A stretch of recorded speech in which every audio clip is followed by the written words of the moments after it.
But they took from the body of Paul handkerchiefs and they... Hallelujah. Oh, we're marching to Zion. Oh, beautiful, beautiful Zion. We're marching upward to Zion, that beautiful city of God. Hallelujah. Oh, we're marching to Zion. Oh, beautiful, beautiful Zion. We're marching upward to Zion, that beautiful city of God. Amen. Oh, don't I make you feel good? I can just imagine those old saints back there before going into the Roman circus there, start walking up that hill, you know, up that little ramp, going up into the lines and saying, oh, we're a marching to Zion. It's beautiful, beautiful Zion. We're marching upward to Zion, that beautiful city of God. The fields of Zion yield 1,000 sacred sweet before we reach the heavenly throne.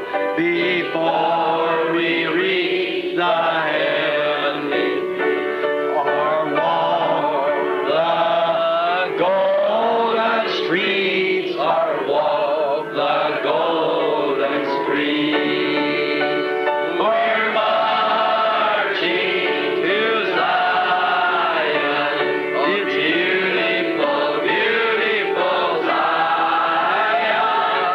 We're marching upward to Zion, that beautiful city of God.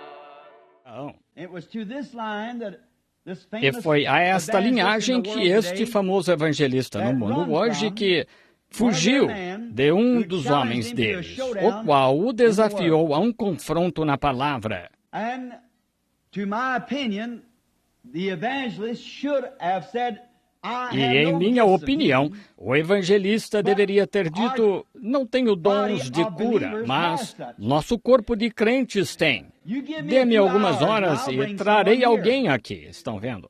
Mas claro que ao fazê-lo, o evangelista ficaria em situação difícil com as organizações que o estavam apoiando e então seria rejeitado. And then on the second thought of it, E então, reconsiderando isto, não creio que eu teria deixado aquele incrédulo triunfar sobre a palavra de Deus. Se fosse derrotado, eu ainda assim ficaria lá e mostraria minha fé e crença em Deus de que Ele permanece o mesmo. Como os filhos hebreus disseram, nosso Deus nos pode livrar desta fornalha de fogo. but nevertheless, Entretanto, we'll not bow to não your nos idols. inclinaremos aos teus ídolos. Sim, creio que teria sido mais corajoso.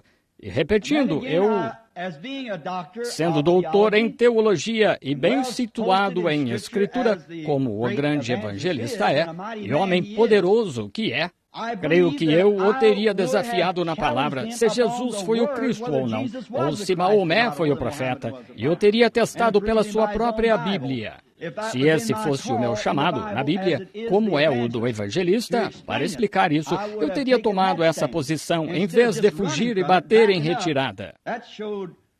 Isso mostrou, não mostra aquela verdadeira coragem cristã que fica firme, quer viva, quer morra. Deus pode livrar. Creio que eu o teria confrontado. Mas eles se esquecem de pensar em Bombaim, quando o cego lá, os maometanos aquela noite, recebeu sua vista na reunião. Eles não mencionaram isso. No entanto, sobre estas pessoas, elas não são hipócritas, são sinceras, tão sinceras quanto vocês e eu, e às vezes mais do que somos aqui nos Estados Unidos. Não são hipócritas. Creem de verdade naquilo e praticam com tudo o que há neles. Permitam-me mostrar-lhes uma coisinha sobre idolatria. Esqueci o nome do Deus, que é o Deus dos que andam sobre o fogo, mas é uma enorme estátua com algo similar a um rosto humano. Um tipo de rosto entalhado, com orelhas enormes, para ouvir todos os seus pecados e assim por diante. E grandes rubis como brincos em suas orelhas aqui, que provavelmente custariam $500,000 cada, talvez. Isso pode estar superestimado, pode estar subestimado, mas, joias de tão grande valor nesse ídolo. E o sacerdote do templo traz o pobre lavrador. Ele não tem de ser só uma pessoa comum, não tem de ser especial. É só um homem comum, um lavrador que quer agradecer ao seu Deus por uma boa colheita. E ao fazer isso, ele mostra sua fé em Deus quando vem ao templo e é abençoado por seu sacerdote. E então, aprontando-se para andar por um tanque de brasas que tem dezenas de centímetros de profundidade e dezenas de centímetros de largura, e sopradas com sopradores até ficarem brancas de tão quentes. Agora, isso não é fingimento, é verdade. Ele vai diante do ídolo, confessa seus pecados a este sacerdote e derramam água nele, água benta e assim por diante, que o sacerdote abençoou. E então, muitas vezes, pegam um grande anzol de pesca enorme, talvez de 12 a 19 milímetros de diâmetro da ponta até a haste traseira do anzol, e colocam uma bolinha de água nele, como um pequeno enfeite de árvore de Natal. E uma bolinha, e enchem-na de água para deixá-la pesada. E pegam literalmente milhares delas e as engancham em sua carne, forçando para fora. Eles as empurram enquanto entram em sua carne, para passar pela tortura, para agradar ao seu Deus, o ídolo. Eles não são hipócritas. Então, muitas vezes, puxam a língua para fora e enfiam uma lança com uma forquilha nela, atravessam a língua e o nariz e os prendem juntos. Dão pontos de linha e costuram a boca se eles que falaram coisas erradas. E que tortura! E então se sentam ao lado deste grande tanque de fogo. Matam um bode para apaziguar o ídolo, para oferecer uma vida por seus pecados. E vocês deviam ouvir o alvoroço quando aquele bode é morto. Confessam seus pecados sobre ele e matam o bode, tomando o sangue como expiação. E então, se este que anda sobre o fogo, se ele fica com medo e corre através do fogo, traz reprovação sobre si. Mas ele deve andar devagar e firme por essas brasas. E às vezes elas são de até 4,5 metros de profundidade, estas brasas. E talvez 4,5 metros de profundidade, e talvez 27 ou 36 metros de comprimento, e talvez 2,5 ou 3 metros de largura, e ficam brancas de tão quentes. E ele não está usando nada além de um pedaço de pano que é como uma tanga enrolada no quadril, e chega lá com tudo isso pendurado e sangrando, e anzóis de pesca e tudo mais em todo o corpo. Estimula-se até ficar frenético e com baba branca escorrendo da boca.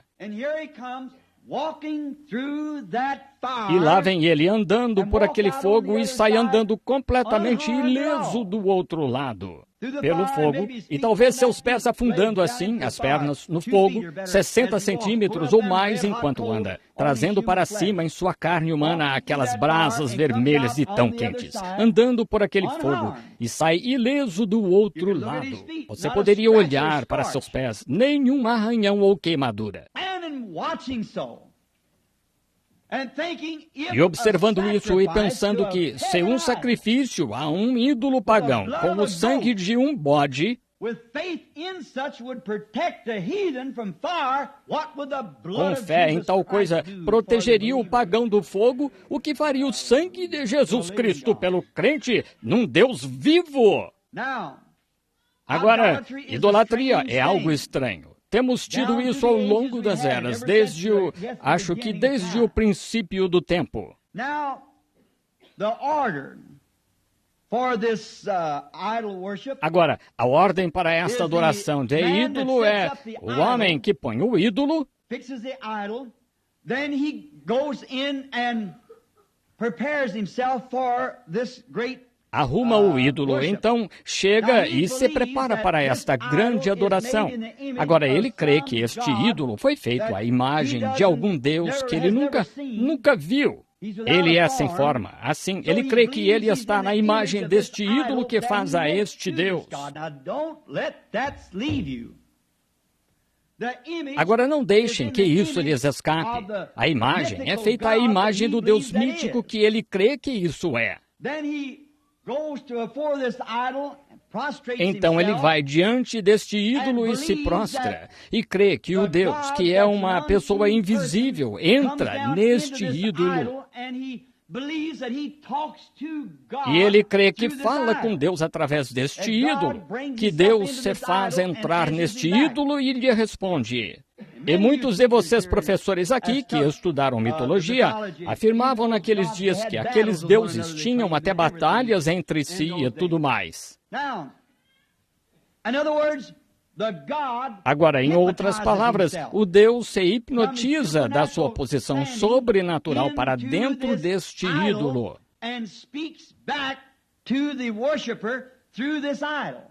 E responde ao adorador através deste ídolo. E o adorador, em algum tipo de sentido emocional estimulado, crê que o ídolo fala com ele, ao seu coração, e que seus pecados lhe são perdoados e tudo mais através deste ídolo, o que claramente mostra que é o diabo. É o diabo que faz isso. E não fazem coisas ao acaso. Alguns fazem, mas há alguns adoradores de verdade dessas coisas. Por exemplo, eu poderia lhes contar histórias de como aqueles demônios naqueles ídolos realizam todos os tipos de coisas. Fazem sangue sair de coisas e tudo mais. Eles são demônios. E se você não crê que realmente há um diabo, você não crê que há um Deus. Com certeza, você tem de crer no contrário, o pró e o contra. Assim, há um verdadeiro diabo, e ele é uma pessoa, não um pensamento, é uma pessoa. Agora, há ensinamentos existentes que dizem o diabo é só um pensamento mau que você tem. Não é. O diabo é uma pessoa. As mesmas pessoas creem que o Espírito Santo é só um bom pensamento que você tem. Mas não creia nisso. O Espírito Santo é uma pessoa. É a pessoa de Cristo em forma de Espírito. Agora, estes idólatras, e tenham suas escrituras prontas, ou os lugares para suas escrituras. Eu posso me referir a algumas delas em breve, as escrituras. Podemos ler algumas.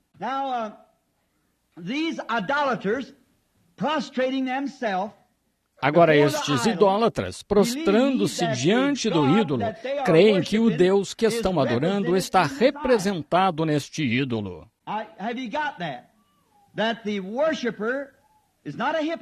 Agora, entenderam que o adorador não é um hipócrita? Ele realmente está se apossando de algo que está naquele ídolo, porque volta a ele, ele faz algo. Recebe isso daquele ídolo, o qual é um Deus mítico, não um verdadeiro. E muitas vezes o diabo entra nessas coisas. E às vezes o diabo entra em reuniões e se faz passar por Deus. Tenho visto isso em meu ministério. Agora lembrem-se, isto é só estamos ensinando esta manhã. E quero que esta igreja, quando eu partir para o ministério aqui, para sair aos campos, quero que vocês fiquem com o seu pastor e fiquem com o ensino que é ensinado aqui. Fiquem com esta palavra. Não a deixem. Fiquem exatamente com a palavra, não importa o que aconteça. Fiquem com essa palavra, entenderam? Agora, é só porque, parto, sou só um dos pastores aqui. O irmão Neville ensina a mesma coisa que eu. Assim, venham à igreja e ouçam a palavra. Não sei para onde ele me guiará. Eu disse à minha esposa esta manhã, à mesa, há algo em mim que tem clamado todos estes anos. Descobrirei o que é. Agora, não sei em que direção ele guiará, para onde irá, mas para onde me guiar, eu seguirei.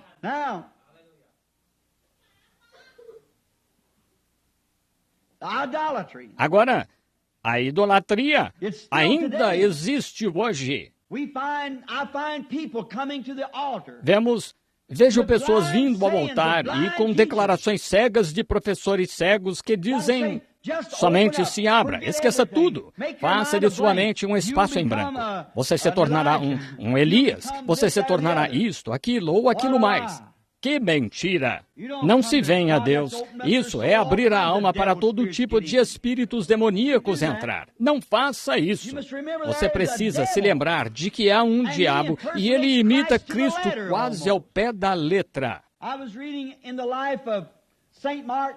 Estava lendo na vida de São Martinho, faz um tempo, que um rapaz, na verdade, ele era monge, e disse que Deus o chamou para ser um dos antigos profetas. Escutem-me, sou um dos antigos profetas. E a escola Martinho, claro, não daria ouvidos a tal coisa. Assim, eles não creram nisso porque a vida do rapaz não era de acordo. Por fim, ele disse: vou lhes provar que sou chamado para ser um antigo profeta. Bem jovem, disse, mas fui chamado. Vejam, dons e vocações são sem arrependimento. Vejam, eles saem da palavra e quando você sai da palavra, envolve-se com qualquer coisa. E este rapaz disse: esta noite, por volta da meia-noite, Deus me dará um manto branco para me sentar entre vocês, para mostrar que sou um antigo profeta. Assim, aquela noite, todos ficaram escutando e sussurrando e as pessoas passando. E o rapaz recebeu um manto branco. Quando o visitante os deixou, eles foram e olharam o manto. Era genuíno, um verdadeiro manto branco. Parecia muito bom. Mas o velho bispo não conseguia entender. Não parecia certo porque não era escriturístico. Um manto branco. E quando o fez, disseram: pegue este manto e vá ficar diante de São Martinho, aquele homem de Deus. E ele se recusou. Não queria ficar diante daquele profeta genuíno. Ele se recusou a ficar e forçaram-no a fazê-lo. E quando começaram a levá-lo, o manto desapareceu e foi para algum lugar. Não souberam aonde foi. Vejam, quando vem um confronto, se tem ouro genuíno, você não tem de se preocupar se é bom ou não. Suportará a prova em qualquer lugar. E o verdadeiro Espírito de Deus suportará a prova, pois é aprovado na palavra de Deus. Sobre esta pedra edificarei a minha igreja. Já vi pessoas ficarem histéricas, boas pessoas. Agora, podem ver porque não quero que esta fita seja vendida. Já vi boas pessoas e pentecostais, pastores que não entendiam. As pessoas ficam histéricas e caem em transes e assim por diante, e fazem coisas. E por fim as mandam para o hospício. Foi por abrirem o coração. Pessoas inocentes e demônios entraram e tomaram o lugar. Há um verdadeiro diabo. Estava lendo aqui onde um veio creio que foi Irineu ou Martinho, um deles. Alguns dos estudiosos da Bíblia são mais conhecedores do que eu. Tinha uma coroa de ouro na cabeça, de manto branco, sapatos incrustados de ouro, e disse: sou o Cristo, confessa-me. Aquele santo se recusou a fazê-lo. Aquele verdadeiro profeta de Deus ficou lá, esperou. Ele disse 2 ou 3 vezes: sou o Cristo, confessa-me. Ele disse: nosso Cristo não vem assim. Isso mesmo, você tem de conhecer a palavra. Fique na palavra. Veja, a grande batalha está próxima. Agora temos brincado de igreja por anos e anos, mas a hora chegou agora em que Jambres e Janes resistirão a Moisés, como a Bíblia disse que fariam. E será uma batalha espiritual, conflito. Haverá alguns que continuarão. A igreja denominacional passará direto ao domínio e continuará da forma que age. Mas quero dizer que o crente verdadeiro e genuíno está chegando a esse campo de batalha. E é melhor você ter experiência e saber o que está fazendo, ou poderia receber um espírito maligno tão facilmente e não saber. Se for contrário a esta palavra, não creia. Fique com essa palavra. A idolatria. A idolatria é antiga aqui nos Estados Unidos. E anos atrás, os índios Pueblo, e lá no Arizona, tinham uma adoração de ídolos, e era que eles tinham um deus da chuva. E o deus da chuva pegavam uma tartaruga da lama e faziam uma imagem de uma tartaruga da lama. E punham manchas nela toda, como se tivesse saído da lama. E se prostravam diante desta tartaruga da lama, crendo que havia um Deus da chuva que descia ao casco desta tartaruga da lama e falava com eles através desta tartaruga da lama, pois criam que ela vivia na lama e na umidade e era uma deusa sobre isso. Tinham uma mitologia, como uma fé fabricada do que é verdade. Agora, e adoravam demônios fazendo assim. Ao adorar uma tartaruga da lama, pensando que era um deus da chuva, traziam um espírito sobre si, sem dúvida, porque abriam o coração a isso. Mas era o espírito errado. Tantas pessoas hoje estão abrindo o coração ao que é errado. Você recebe um espírito, sem dúvida, mas muitas vezes ele contradiz a palavra, dizendo, os dias dos milagres já passaram, não há tal coisa como isto ou aquilo. Lembrem-se, é um diabo sob o disfarce de cristianismo. Deus nos ajude quando tratarmos disso daqui a pouco, para que o vejam. Vejam, que é um espírito maligno no disfarce de cristianismo. Mas não é o Espírito de Cristo, pois o Espírito de Cristo vem à palavra todas as vezes. Ele não pode negar sua própria palavra. Agora, quando o cristianismo chegou a Roma, na própria cidade de Roma, havia 400 templos pagãos dentro do muro de 11 quilômetros. 400 templos pagãos, e eram para deuses e deusas, mulheres e homens. 400 deuses. Pensem nisso. 400. Agora, foi o que Paulo achou quando foi a Roma. Foi o que Áquila e Priscila tiveram quando foram enviados do Pentecostes e estabeleceram a igreja em Roma. Foi o que acharam, adoração pagã de ídolos. Havia uns 2 milhões de pessoas em Roma, na Roma metropolitana, isto é, os escravos e os suburbanos de fora e assim por diante, uns 2 milhões de pessoas. Mas os muros ao redor de Roma tinham 11 quilômetros, e dentro desses 11 quilômetros, bem ao pé da montanha, havia 400 templos pagãos, a deuses e deusas pagãos. Agora, gostaria de falar só um pouco aqui sobre algo que tirei das histórias e tenho uma bem aqui comigo. A maneira como entravam em adoração. Como chegavam à adoração? Como um pagão ia à adoração? A primeira coisa que fazia era ir ao templo e encontrar o sacerdote pagão. Então lhe davam uma oferta de certa quantia em dinheiro e então um sacrifício, um animal para apaziguar o Deus com quem ia falar. E às vezes, num único templo, havia mais de um tipo de Deus. Havia deuses, deusas e tudo mais, num único templo. Assim, o sacerdote pagão, ele ia até ele lhe dava dinheiro e o sacerdote pagão lhe dava uma vela comum de sebo.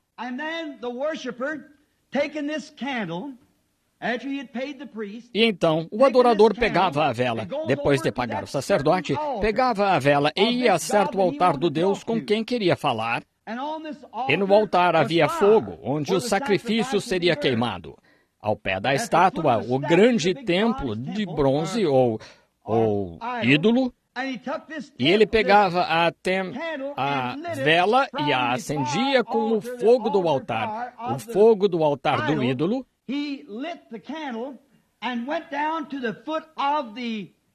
Acendia a vela e se abaixava ao pé do altar diante do ídolo e colocava sua vela. E então, depois de colocar a vela, acho que era assim que certo Deus, dentre todos os outros, sabia em qual das estátuas devia entrar, sabem? Para voltar e falar com ele. O motivo da vela eu não sei, mas ele colocava a vela acesa com os fogos do altar.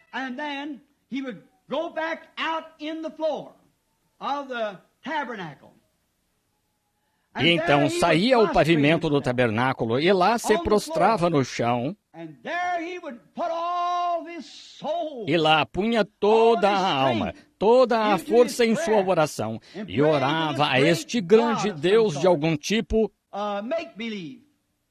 uma fé fabricada, um Deus mítico. Rogava a este Deus para descer nesta imagem e falar com ele. Foi dito que um dos imperadores conseguia se prostrar de tal modo diante da imagem de Apolo que podia até dizer que ouvia vozes vindo do ídolo, respondendo-lhe, prostrando-se. Você diria quanto a isso? Irmão Branham, ele ouvia uma voz? Não duvido que ouvia, mas era a voz de um diabo. Não havia tal coisa como Júpiter, um deus, e todos estes outros deuses que eles tinham. Mas prostravam-se e ficavam lá e adoravam. Adoravam este Deus misterioso do qual nada sabiam. Enquanto seu espírito estava no ídolo com que achavam que ele se parecia, eles lhe faziam uma imagem e isso achava favor com ele. Então faziam uma oferta. Então, quando se achava todo estimulado nessa emoção, ele subia de novo perante o ídolo. E desta vez o sacerdote pagão tinha-lhe trazido alguma comida e bebida e posto aos pés do ídolo. E então... Agora tenho isso escrito aqui nesta página, estou lendo direto daqui, entendem? E ele se abaixava ao pé deste ídolo e pegava um pouco desta oferta de bebida e dava uns goles, e dava umas mordidas na comida, e então a derramava nos pés do ídolo.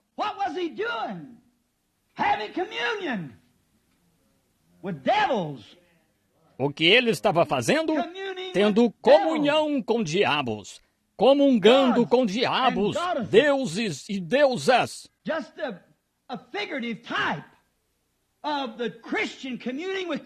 Apenas um tipo figurativo do cristão, comungando com Cristo, comendo a comunhão. Esse foi um tipo que a primeira igreja, ou os primeiros peregrinos do Evangelho que vieram a Roma, acharam. Foi com estas pessoas, neste tipo de adoração. Baal era o deus mais famoso de toda a era dos ídolos. Era Baal, B-2-A-L. Ele era um deus sol. E então, ele tinha uma esposa, o deus Lua, deusa, Ishtar, I-S-H-T-A-R, Ishtar, e também se pronuncia A-S-T-A-R-T-E, Astarte. Está na moeda romana. Ela era chamada a deusa Lua, ou Rainha do Céu, Mãe de Deuses, a deusa Lua. E o deus Sol era Baalim. Bem, quase todos os pagãos adoravam esse sol. Até os índios faziam o mesmo quando chegamos. Descobrimos a América aqui. Quando a América foi fundada, os pais chegaram aqui, eles descobriram que ainda adorava-se o sol, porque nisto eles adoravam. Era assim que estavam adorando os deuses e deusas em Roma, quando os cristãos chegaram a Roma.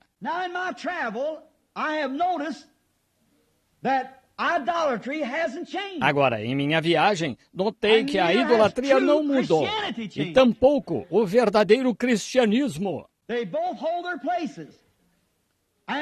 Ambos ocupam seus lugares e ocuparão até a vinda do Senhor Jesus. Gostaria de falar só um pouquinho sobre isto para que tenham uma noção e, se são espirituais, sem dúvida entenderão. Porque Baal era o Deus Sol. Bem, os bolos que eram feitos, Jeremias disse aqui, falamos disso há pouco, que as mulheres faziam bolos a Baal, o Deus Sol. Pois vê-se pouco depois que, mais abaixo no capítulo, se o lerem, que disseram, se não adorarmos Baal, então nossas colheitas falharão, porque Baal era o Deus da fertilidade. Em outras palavras, we're watching for the coming of that glad millennium day, when our blessed Lord shall come, catch his waiting bride away. All the earth is groaning, crying for that day of sweet release, when our Savior shall come back to earth again. Oh, our Lord is coming back to earth again. Yes, our Lord is coming back to earth again. Oh, Satan will be bound. 1,000 years we'll have tempter then, after Jesus shall come back to earth again. How many's ready? Raise your hand. Oh, my. Oh, our Lord is coming back. Let's just stand and shake hands with one another. Our Lord is coming back to earth again. Oh, Satan will be bound. 1,000 years will have no tempter then, after Jesus shall come back to earth again. Oh, our Lord is coming back to earth again. Yes, the Lord is coming back to earth again.